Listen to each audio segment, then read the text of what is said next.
What's up, everybody?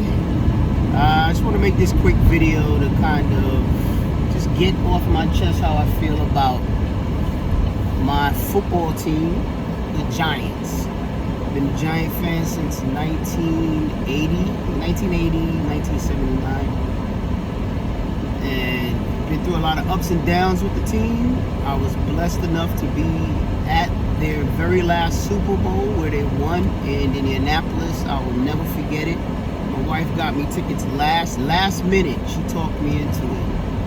I ended up getting tickets, went, and it was one of the greatest feelings and events ever. We partied till the morning. Giant fans just linked up right after the game. We hit every bar. We hit every sports bar. We danced. We just laughed. We just celebrated. And Patriots fans were great. They were very cordial, very good. But all that said, to come to where this team is at right now is shocking.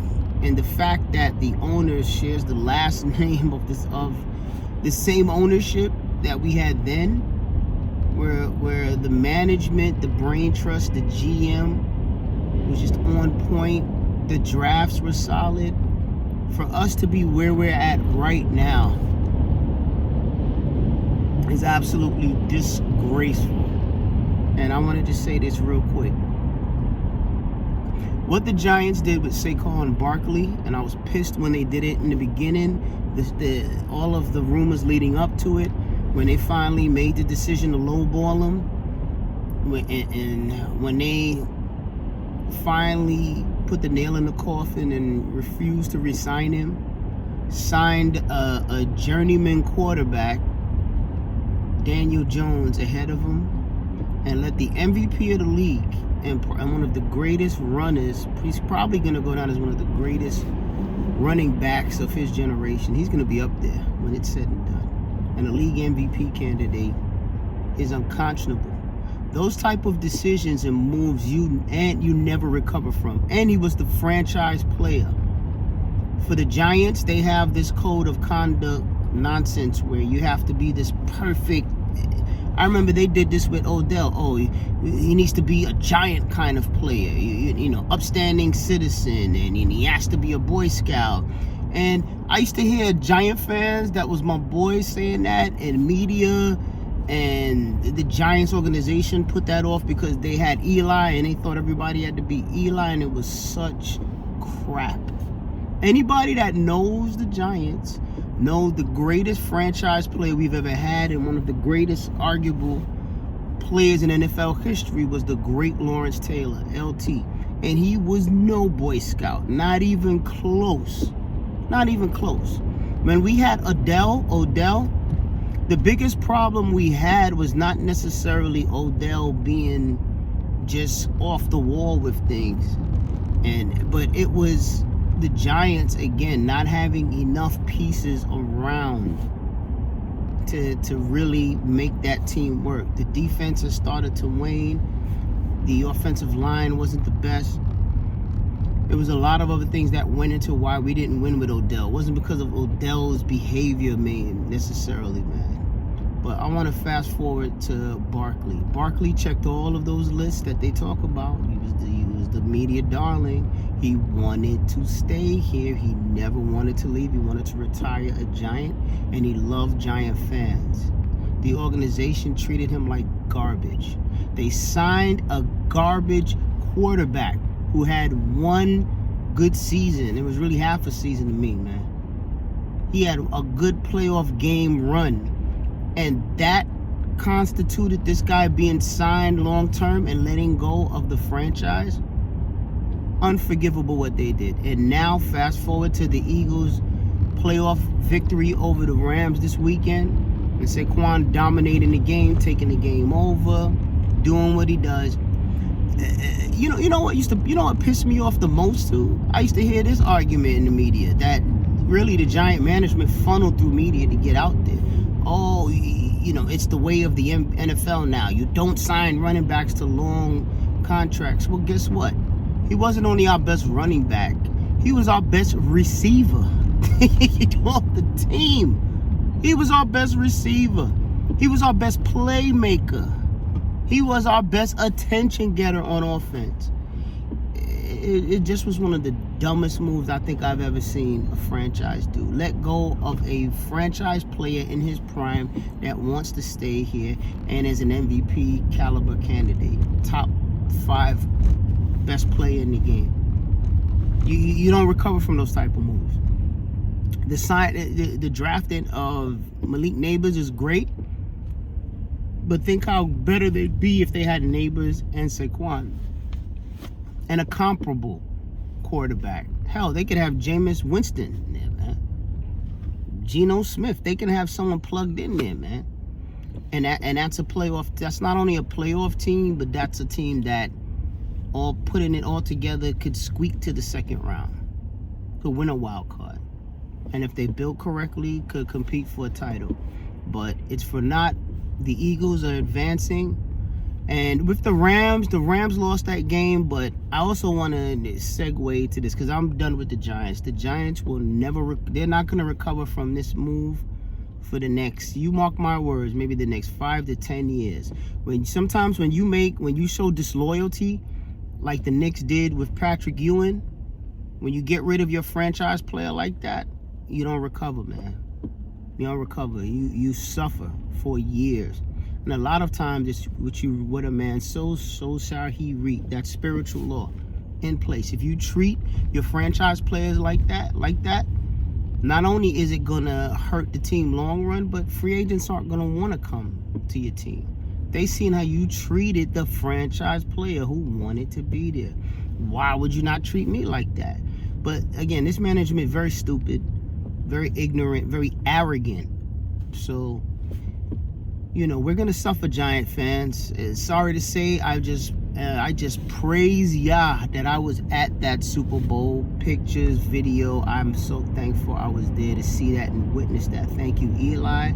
Thank you, Justin Tuck, Oshi Imanora, and just all the greats that were a part of that team. Thank you so much. On to that Philly Eagle game. A segue into that. I picked up Cooper Kupp as a draft pick. Got him maybe third or fourth. Former Super Bowl MVP. Solid. He was hurt, but you're talking about a top 5 receiver if he's healthy. I, for the life of me, couldn't understand the last couple of weeks why Matthew Stafford basically isolated or went away from Kupp, didn't throw him the ball. I honestly, I won second place in my league, but I probably could have won it had Cooper Kupp been given the football. And I couldn't understand that. How do you isolate and ice out your MVP, arguably your greatest receiver in history, your Super Bowl MVP? How do you do that to him? Even if you have Pakua Nuka, who's their up-and-coming player, up-and-coming receiver, you don't do that to someone who is your franchise in the heart of your team. I mean, but that's another case and example of disloyalty.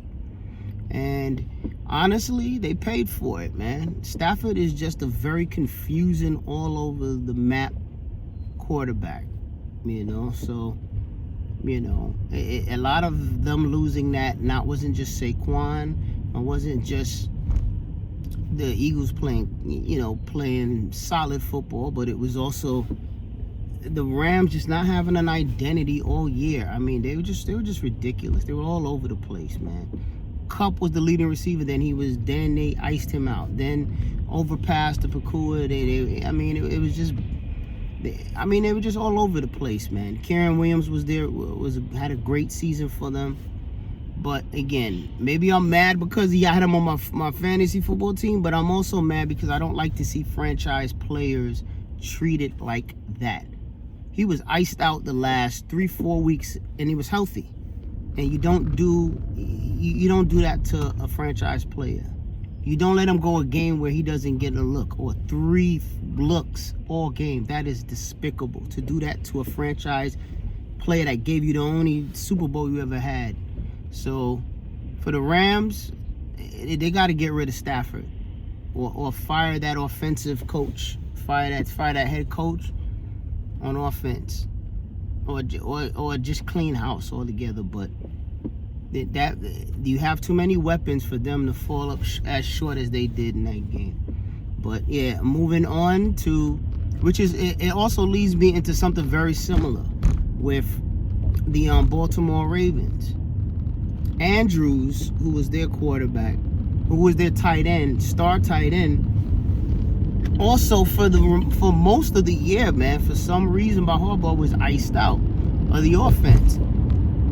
Harbaugh couldn't, I mean, he gave ridiculous reasons like, oh, we're going to try a new run offense. It's just based heavily on the run with Derrick Henry. And to me, if you have a tight end who is top 3 in the league, and it is a matchup nightmare where the opposing team ends up having to put linebackers on him, and he just, that's like toast to him. I, for the life of me, don't understand why you would not get him the ball. He was another star player iced out. And in the end, this last game with Baltimore against the Chiefs, the two major turnovers that Andrews made, the first one was just a bad one. The drop, it was a great pass by Lamar Jackson. Lamar made mistakes in the game, but it was a game they should have won. It was a pass that Andrews should have caught. But in his defense, probably the only one that'll be in his defense, they weren't getting this man the ball. All year they were stifling this guy. They would exit him out of the offense like they were doing Cup. It's only the last couple weeks where they finally were getting him the football, man. You can't expect the player to be razor sharp, man. They need reps. These players need reps, man, to be phenomenal and at their peak, especially in the playoffs, man. You can't wait till then to try to force feed them or feed them the ball or call plays around. You gotta be doing that during the season, so they're sharp and they're ready to go, and they have the amount of reps behind them where a pass like that he never drops. So do I think that the ineffectiveness of both players, Kupp and Andrews, and really their prospective teams not getting them the football, their star players hurt them? Yeah, I absolutely do, man. And I think it contributed to that loss. Not just the other factors. Jackson could have played a much better game. Stafford, I think, is no longer an elite quarterback. I think he's a bonehead. Makes bonehead throws, bonehead decisions. And again, the decision to not get the ball to Kupp was just stupid. It was absolutely stupid to me down the stretch. Stupid, as well as Andrews. But both teams are advancing. The Eagles, the Chiefs, who really are the odds-on favorite. I'm not breaking any news with that. The only team I really thought that had a clear-cut shot of beating the Chiefs was the 49ers, but injuries completely ravaged them. If they were healthy, the 49ers would be back in the Super Bowl and would have a great shot at beating them this time around. But, the Chiefs should win it. I do not think Josh Allen is beating them with that Bills team. That Bills team really should have won that game. So, it'll be a good game to watch, but I think the Chiefs will win that. Chiefs will probably win, if I had to guess. I'll even say it's a close game. Let's say 24-21. But they'll beat the Bills. But the Bills will score late to kind of make it close.